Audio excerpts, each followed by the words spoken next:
Helsinki, the capital of Finland, is an incredible coastal city full of beautiful islands and large green urban areas. The city marches at a wonderful and unique pace with different types of food, design, architecture, and many saunas. Helsinki and its culture have been gradually formed by all the residents of this wonderful Nordic city.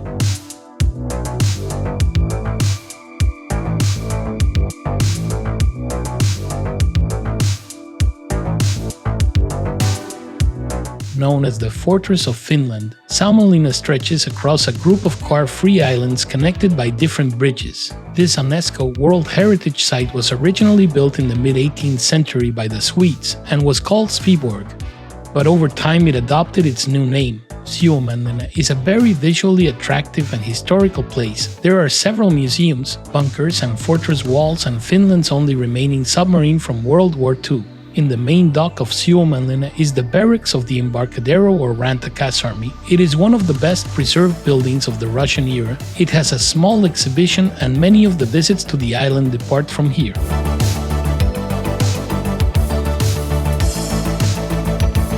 Occupying a neo-Renaissance building from 1887 is Finland's main art gallery, the Ateneum Museum, which houses finished paintings and sculptures from the golden age of the late 19th century to the 1950s, including works by Albert Edelfelt, Hugo Simberg, and several other Finnish artists. There is also a small, but very interesting collection of foreign art from the 19th and early 20th centuries, including the first Van Gogh bought by a museum.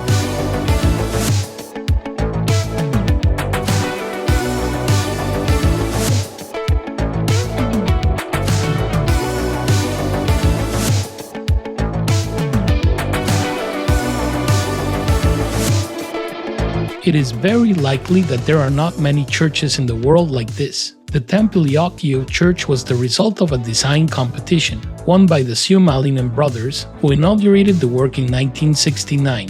The building is partially underground and was carved out of the rock, which forms the interior walls. Around the central dome is a large circular window, through which sunlight floods into the main chamber during the day. Every piece of decoration and furniture within this remarkable church was designed by the architects.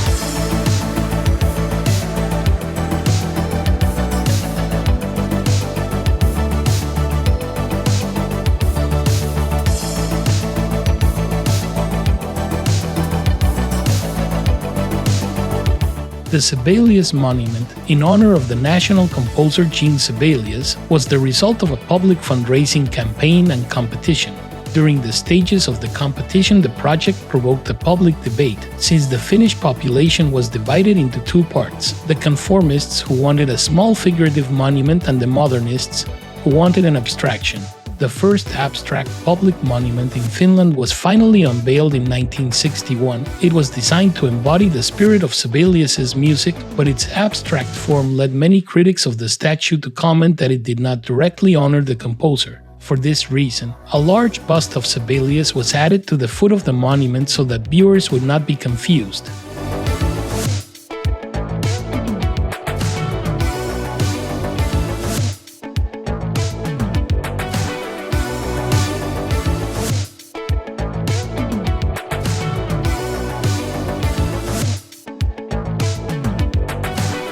The tall green dome of Helsinki Cathedral rises above the city's urban landscape, shimmering from the water at night. Whatever your reason for visiting Helsinki, this whitewashed neoclassical cathedral is one of the top must-see sights. When it was built in the mid-19th century, it was called the Cathedral of St. Nicholas, in honor of the Russian Tsar Nicholas, who was also the Grand Duke of Finland.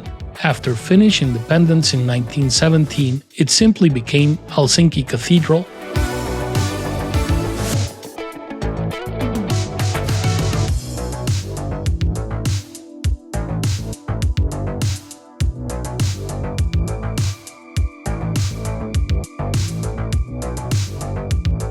Opened on December 5, 2018, Helsinki Central Library, also known as Oodi, which means Oodi in Finnish, is considered one of the most exciting new public places built in Finland in recent years. Oodi is a typical example of a new generation of public buildings combining a traditional library and a community and social center in an access to information facility. It was designed by A.L.A. architects who won a competition in 2012 against 543 more rivals.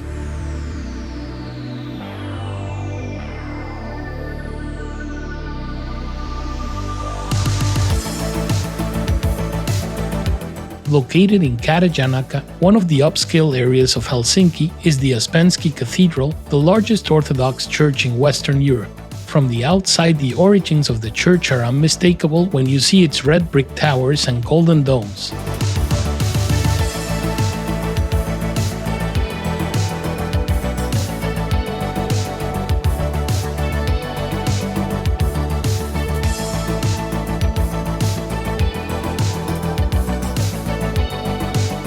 Open all day, Monday through Saturday, the old market near the water in Eteläranta has existed since 1889.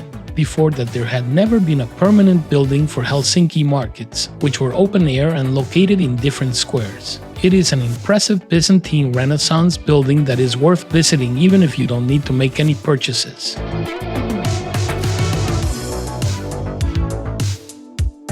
Aqvavit is a typical alcoholic beverage of Helsinki made with different Finnish plants and seeds. It is usually the perfect companion during crayfish parties and gatherings during the summer where river prawns are eaten.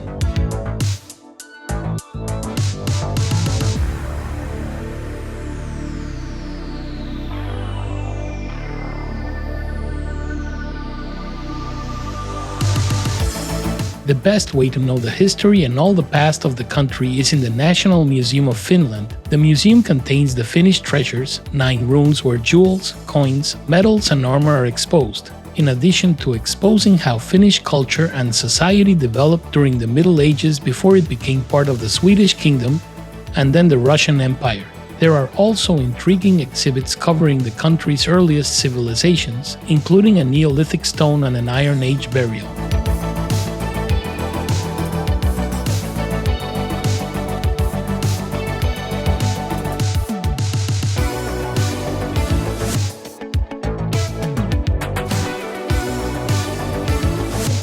Known to the locals as Esplanadi is a green space right in the center of the city, a place where tourists and Helsinki residents come for picnics, relaxation, and entertainment mainly during the summer.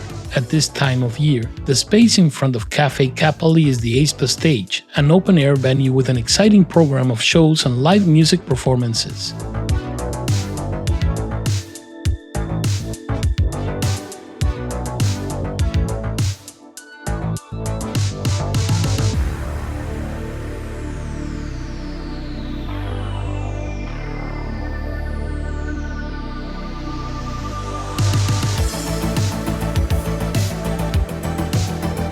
Helsinki was founded in the 16th century, but the city you find today really took shape in the 1800s when the Russians established Helsinki on similar lines to St. Petersburg with its wide streets and neoclassical mansions. Today it is the largest city in Finland and the metropolitan area is home to 1.5 million people. The pace of Helsinki is relaxed and the city is easily accessible. The public transport system is one of the best in the world and it is also easy to walk and bike everywhere. When you look at it on a map, Helsinki is in the northern corner of Europe, but it is an easily accessible hub with fast flying connections from east to west.